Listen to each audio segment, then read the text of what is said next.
Bienvenue les amis dans notre septième module de formation d'initiation gratuite en trading forex. À travers ce module, nous allons parler des différents types de marchés en trading. Bien dans le commerce traditionnel, vous avez l'habitude d'aller au marché, acheter ci, aller au supermarché, aller au centre commercial et tout ça. Il faut le savoir, dans le métier du trading, on peut avoir également cette décentralisation. Et donc à travers ce module, je vais aller dans un développement profond des différents types de marchés que vous pouvez trader lorsque vous êtes un trader. Et quel est le marché auquel vous devez beaucoup plus vous intéresser lorsque vous êtes encore débutant dans le métier du trading. Si c'est pour la première fois que vous tombez sur l'une de mes vidéos, je suis Geoffroy Boko, entrepreneur et financial trader. Et donc actuellement, nous sommes en train d'enregistrer une formation d'initiation gratuite en trading. Là, cette vidéo, c'est le septième module. Donc il y a déjà 6 différents modules qui ont été déjà enregistrés et disponibles sur la chaîne YouTube. Ok. Donc si c'est pour la première fois que vous tombez sur la vidéo et que vous voulez recommencer la formation à partir de zéro, allez directement sur la chaîne, dans la playlist formation gratuite et vous allez pouvoir démarrer la formation depuis le début. En ce qui me concerne, on se retrouve sur mon écran pour parler des différents marchés en trading. Nous allons aborder les différents types de marchés que vous pouvez rencontrer dans le métier du trading. C'est vrai qu'en étant trader, vous n'allez pas forcément trader sur tous ces marchés, mais je juge quand même nécessaire, important de vous parler de ces différents marchés, de vous expliquer plus ou moins comment ces différents marchés s'utilisent, comment est-ce que ces différents marchés fonctionnent dans leur globalité afin de vous laisser une marge de choix dans votre prise de décision à propos du marché sur lequel vous allez trader durant votre carrière de trader. Comme j'ai pour habitude depuis le début de prendre l'exemple du commerce traditionnel, j'aime beaucoup plus assimiler le trading au commerce classique ou encore au commerce traditionnel parce que tous autant que vous êtes, vous avez quand même maîtrise des différents rouages du commerce traditionnel. Donc, plus vous comprenez comment ça se passe dans le commerce traditionnel et plus ce sera simple pour vous de comprendre comment ça se passe réellement dans le trading. Ça peut aller. Non, lorsque nous prenons déjà le commerce traditionnel, vous savez, on dit commerce, mais lorsque nous prenons par exemple un pays, il n'y a pas un seul marché dans lequel tout le monde, tout le pays est obligé de venir acheter. Lorsque nous prenons une ville, il n'y a pas un seul marché dans lequel tous les citoyens de la ville sont obligés de venir acheter. Non, il y a plusieurs marchés, il y a plusieurs points de vente et points d'achat qui sont dans la ville. Et ces différents points de vente et points d'achat sont généralement constitués de plusieurs commerçants, de plusieurs clients qui viendront. Il y a cette spéculation déjà en fait qui s'effectue sur ce marché-là. Donc, dans une ville, nous allons avoir probablement plusieurs marchés. Peu importe le pays dans lequel vous vivez, peu importe la ville dans laquelle vous vivez, c'est quelque chose de logique. Je vais prendre un exemple très simple. Je prends par exemple la ville de Cotonou, qui est située au Bénin, qui est la ville économique du pays. Lorsque vous venez à Cotonou, on va vous dire, il y a le marché de Saint-Michel, il y a le marché de Midombo, il y a le marché de Kadjeoun, il y a le marché Abattoir, il y a le marché d'Antokpa, il y a tel marché, il y a tel marché, il y a tel marché. Donc, il y a plusieurs marchés dans la ville. Et tous ces marchés tournent autour d'une seule expression ou d'un seul concept, c'est le commerce. C'est l'achat et la vente des produits ou encore des services. Maintenant, nous allons aller un peu plus loin. Vous allez remarquer qu'il y a certains marchés qui ont des spécifications pointues. Et il y a certains marchés dans lesquels il n'y a que tel ou tel ou tel article que vous pouvez trouver. Là, c'est des marchés beaucoup plus spécialisés. On peut vous dire, par exemple, lorsque vous allez au marché abattoir, et par son nom le dit déjà. Vous allez au marché abattoir, vous allez trouver rien que des bouchers là-bas. Vous allez trouver de la viande. Si vous voulez la viande de mouton, la viande de porc, la viande de bœuf, vous allez trouver toutes les viandes que vous voulez au marché d'abattoir. Si vous allez au marché, par exemple, Saint-Michel, là-bas, c'est les téléphones qui se vendent, c'est les ordinateurs qui se vendent, c'est les accessoires téléphoniques, électroniques qui se vendent. Si vous allez dans tel marché, vous allez trouver rien que des pagnes, des tissus, et ainsi de suite. Donc, quelquefois, vous avez des marchés comme ça qui ont des spécifications. Donc, lorsque vous allez dans tel marché, c'est telle chose que vous trouvez spécifiquement. Et c'est exactement la même chose qui se passe ici dans le métier du trading. Dans le trading, dans ce commerce que nous effectuons, le trading peut s'effectuer sur divers marchés financiers. Et chaque marché financier est caractérisé par ses propres particularités en termes d'instruments, de fonctionnement et de facteurs influant les prix. C'est exactement comme ce que tu viens d'expliquer dans le commerce traditionnel. Donc, lorsque vous venez dans le trading, il n'y a pas, voilà, il y a un seul marché où c'est ce seul marché qui vous permet de trader tout ce que vous voulez. Non, il y a plusieurs marchés et chaque marché avec ses spécifications. Donc, le premier marché que je vais aborder ici, c'est le marché des actions. Le marché des actions que nous appelons également communément la bourse. Donc, lorsque nous parlons du marché des actions, qu'est-ce que ça signifie? Ici, c'est généralement des actions ou encore des titres représentant une participation dans la propriété d'une entreprise qui se négocie. Donc, je vais prendre un exemple très simple. Au Bénin, par exemple, nous avons la société de brasserie ce qui s'appelle Sobebra. Donc, Sobebra peut décider, par exemple, de créer une action en bourse. Sobebra peut décider d'ouvrir son capital en bourse. Donc, il y aura une action qui va se nommer Sobebra. Et les investisseurs, tous autant que nous sommes, nous aurons maintenant la possibilité d'acheter des actions dans l'entreprise Sobebra. Donc, l'entreprise Sobebra qui est devenue une action va avoir un coût par action. Donc, peut-être que Sobebra aujourd'hui va valoir peut-être $2. Et plus la société, elle évolue, plus le chiffre d'affaires de la société performe et plus l'action de la société va prendre la valeur. Et il en est de même, c'est quelque chose qui est beaucoup plus développé en Europe, dans les pays occidentaux. Lorsque vous prenez par exemple Apple, bon, on utilise probablement tous des iPhones, mais la société qui fabrique les iPhones, c'est Apple. Et Apple a une action en bourse, ce qui fait qu'aujourd'hui, moi, en étant investisseur, je peux investir dans l'action Apple. Je peux acheter des actions Apple. Et plus la société va s'agrandir, plus le chiffre d'affaires de la société va performer et plus moi, je pourrais gagner des retours sur investissement. Lorsque nous prenons l'Afrique, vous allez avoir la BVRM, voilà, la bourse régionale des valeurs mobilières, la BRV, la BRVM, voilà, la bourse régionale des valeurs mobilières, qui est beaucoup plus en Afrique et tout, qui s'inscrit également dans cette logique-là. Donc, généralement, sur les marchés internationaux, les actions dans la bourse sont échangées, voilà, par exemple, sur des bourses de New York ou encore sur le Stock Exchange, le NYSE ou encore sur le Nasdaq. Bon, si vous vous intéressez à ce marché, vous pouvez également avancer dans vos recherches pour pouvoir en savoir plus. Après le marché des actions qui est la bourse, nous allons parler du marché des devises. Le marché des devises qui est, qu'on appelle ici communément le Forex. Le marché des devises, c'est le marché des change flottants. C'est le marché sur lequel nous allons échanger des devises l'une contre l'autre. Nous allons échanger des monnaies. Donc, le marché du Forex, c'est ce genre de marché, par exemple, qui va me permettre de venir échanger, par exemple, du franc CFA contre le Naira du Nigeria. Ça peut aller. Donc, lorsque, par exemple, les gens quittent le Nigeria pour venir acheter au Bénin, les gens quittent le Nigeria avec le Naira. Mais lorsqu'ils viennent au Bénin, ils ne peuvent pas acheter avec le Naira chez tous les commerçants. Ils sont obligés d'échanger le Naira en francs CFA. Vous voyez un peu déjà la logique. Et là, ils sont en train de faire quoi? De trader tout simplement sans le savoir. Parce qu'ils viennent d'échanger une devise en une autre. Maintenant, le problème, c'est qu'il n'y a pas une place spécifique où on peut aller pour échanger toutes les devises du monde entier. Et là, vous êtes obligé de venir sur le marché du Forex, qui est un marché décentralisé, un marché de gré à gré. Et je vais approfondir beaucoup plus les explications au niveau du marché du Forex, très probablement dans le prochain module, parce que cette initiation gratuite sur le trading Forex se base logiquement sur le marché du Forex.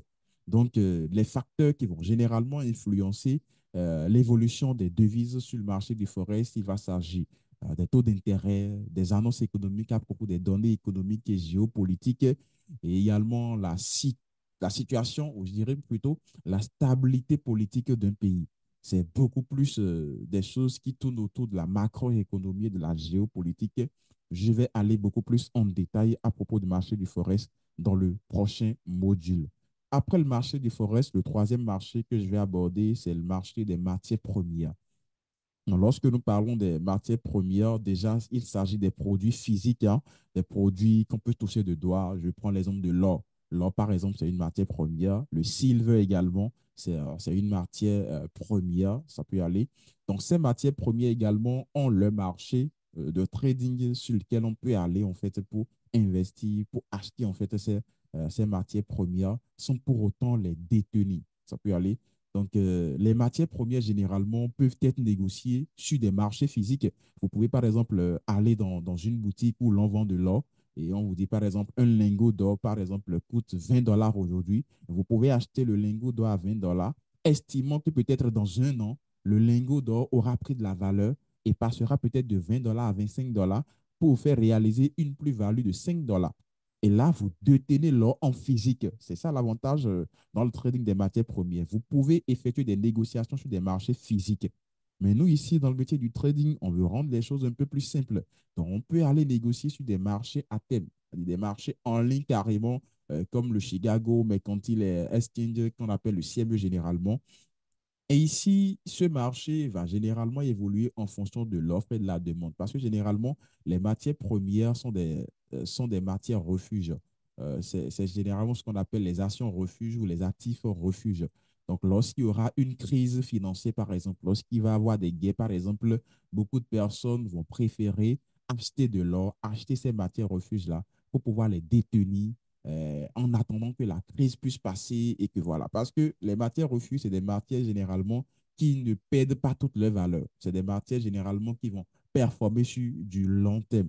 Donc, ça va dépendre également de l'offre et de la demande, des conditions météorologiques, des événements géopolitiques. On dit par exemple, aujourd'hui, l'Amérique détient tel nombre de tonnes d'or, la Russie détient tel nombre de tonnes d'or. Donc, toute la spéculation au niveau du marché des matières premières tourne véritablement autour de l'offre et de la demande et de la quantité de production également. Si vous vous intéressez au marché des matières premières, je vous conseille de beaucoup plus approfondir vos recherches. La matière première qui est la plus tradée, voilà, des traders, c'est l'or. C'est l'or qui est vraiment, vraiment très tradé sur les marchés financiers. Après le marché des matières premières, nous allons avoir le marché des obligations. Le marché des obligations, je ne vais pas trop aller dans les détails parce que à vouloir trop expliquer les réalités au niveau du marché des obligations, je serai obligé d'expliquer le fonctionnement des banques. Ça peut aller parce que le marché des obligations, généralement, c'est quelque chose qui va se passer, on va dire, les obligations, en fait, ça représente les dettes émises par des gouvernements, des entreprises ou encore d'autres entités. Ça peut aller. Donc, on va toucher les banques, on va toucher les entreprises, on va même toucher les banques centrales. On va même toucher les banques centrales parce que pour retirer la masse monétaire du marché, les banques centrales vont vendre des obligations aux banques commerciales. Mais là, on va beaucoup plus dans une explication vraiment fondamentaliste. Ça peut aller donc à force de vouloir vraiment, vraiment expliquer tout ce qui tourne autour du marché obligataire et tout, je risque d'aller dans trop de détails et je risque également de vous embrouiller parce que logiquement, vous êtes débutant. Avec le temps, plus vous allez évoluer dans ce métier et plus vous allez comprendre certaines choses. Donc, je vais m'abstenir d'aller trop loin par rapport au marché des obligations. Là, je vais parler du marché des crypto-monnaies. Le marché des crypto-monnaies, très probablement, vous en avez déjà entendu parler, hein. Les crypto-monnaies ont vraiment explosé durant l'année, je pense, 2021 ou bien 2022. On parle du Bitcoin, on parle de l'Ethereum, on parle du Shiba Inu, on parle du BNB, et bien d'autres crypto-monnaies, le Litecoin, ainsi de suite, ainsi de suite, ainsi de suite. Dans les crypto-monnaies, c'est vraiment des monnaies virtuelles, des monnaies virtuelles et là, il s'agit encore d'un marché qui est décentralisé. C'est un marché qui n'est pas vraiment contrôlé par des gouvernements ou encore par telle ou telle entreprise et tout. Donc, c'est principalement un marché sur lequel vous allez négocier via des plateformes en ligne. Vous pouvez, par exemple, décider d'aller acheter un Bitcoin aujourd'hui, aller acheter deux Bitcoins demain, ben, espérant quand même que le Bitcoin puisse performer parce que la logique dans le trading, nous achetons et nous revendons après quand ça prend de la valeur pour pouvoir dégager en fait la différence entre le prix de vente et le prix d'achat. Donc, notre objectif ici, c'est de toujours gagner de l'argent. Maintenant, lorsque nous prenons le marché des crypto-monnaies, il y aura généralement deux types d'actionnaires sur le marché des crypto-monnaies. Il y aura ceux qui vont trader à moyen terme, à court et à moyen terme, et il y a ceux qui vont être des investisseurs à long terme, ceux on les appelle des holders généralement. Donc, ce qui va véritablement influencer, par exemple, l'évolution d'une crypto-monnaie, ça va être l'adoption déjà de la crypto-monnaie. Bon, est-ce que la crypto-monnaie, elle a été listée? Est-ce que la crypto-monnaie est en train d'être adoptée par plusieurs personnes, la spéculation? Après, il va y avoir peut-être les régulations gouvernementales. On dit par exemple, le Salvador commence à accepter le Bitcoin comme moyen de paiement. Vous allez dans tel pays ou bien dans tel supermarché, vous pouvez payer en Bitcoin. Ça, c'est l'adoption, mais c'est également des régulations gouvernementales. C'est par exemple le maire de telle commune qui accepte qu'on voilà, paye en crypto-monnaie dans sa ville. Donc, après ça, il y a la technologie blockchain également et tout ce qui va avec. Si c'est quelque chose qui vous intéresse, je vous conseille à approfondir également voilà, vos recherches sur ce côté-là. Après ça, vous allez avoir le marché des produits dérivés. Le marché des produits dérivés, déjà, il s'agit beaucoup plus des instruments de contrat à thème, des options vanille, des swaps, etc., etc., etc. Et ces instruments, généralement dérivés, tirent leur valeur d'un actif sous-jacent. L'actif sous-jacent, pardon, ça peut être une action boursière, ça peut être une indice, ça peut être une matière première, etc., etc., etc. C'est quelque chose que vous ne pouvez pas comprendre tout de suite parce que vous êtes débutant, c'est normal. Mais voilà, plus vous allez avancer et plus vous allez mieux comprendre ces choses-là. Mais voilà, le marché des produits dérivés, par exemple, c'est pas le genre de marché vraiment, vraiment que tout le monde trade. Moi, par exemple, je n'ai jamais tradé en fait ce type de marché, donc ne vous inquiétez pas, il n'y a pas de problème. Après ça, il y a le marché des indices boursiers. Le marché des indices boursiers, c'est le septième marché que je suis en train d'aborder. Les indices boursiers représentent la performance d'un groupe d'actions. Donc, si je veux parler d'un indice boursier, je veux parler par exemple du S&P 500. Le S&P 500, par exemple, c'est un indice boursier américain et qui réunit plusieurs entreprises, qui réunit plus de 500 entreprises. Donc, tout à l'heure, en premier lieu, j'avais parlé du marché des actions qui est la bourse, où je disais, par exemple, qu'une entreprise peut ouvrir son capital, une entreprise peut, voilà, ouvrir son capital et créer une action en bourse pour permettre, en fait, aux investisseurs de venir investir dans son capital pour lui permettre de mieux développer son entreprise et d'aller chercher plus de performances. Maintenant, dans ça également, chaque entreprise ayant son action, il peut y avoir un groupe d'entreprises qui se mettent ensemble pour créer ce qu'on appelle un indice boursier. Donc, je prends par exemple l'exemple du Bénin. On peut prendre par exemple la Sobebra, on peut prendre la SB2E, on peut prendre Sim Bénin, on peut prendre plusieurs, on peut par exemple prendre 10 différentes entreprises et on crée un indice boursier avec ces 10 différentes entreprises.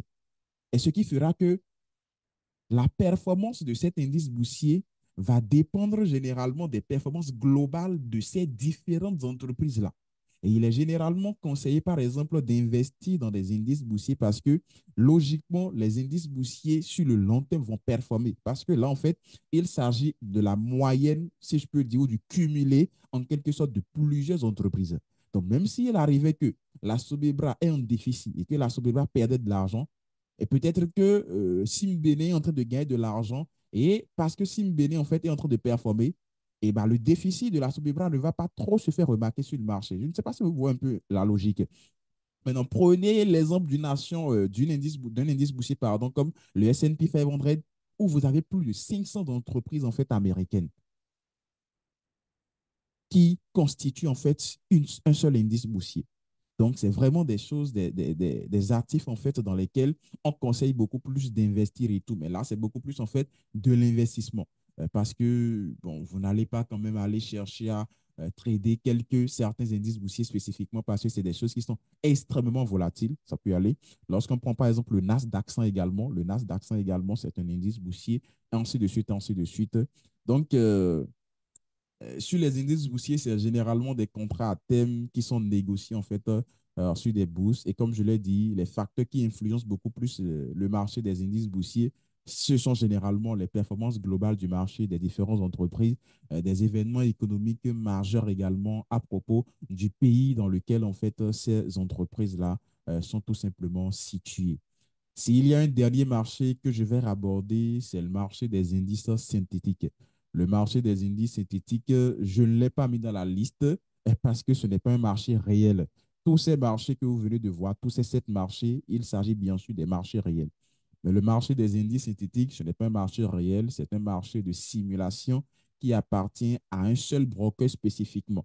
Et là, il s'agit beaucoup plus des indices simulés à partir des indices boursiers généralement qui vont avoir une certaine volatilité constante et qui vont avoir également plusieurs catégories d'indices, chaque catégorie avec ses propriétés, ses spécificités. Donc voilà en quelque sorte les quelques marchés que je voudrais aborder. Je ne vais pas trop loin sur le marché des indices synthétiques parce que je pense qu'il y a un module durant lequel je vais aborder le marché des indices synthétiques beaucoup plus en profondeur. Donc là, je viens juste de donner quelques exemples de marchés et tout. J'espère que vous avez très, très bien compris. On peut aller encore loin. On peut encore parler du marché des taux d'intérêt, du marché des commodités, ainsi de suite, ainsi de suite, ainsi de suite. Donc voilà.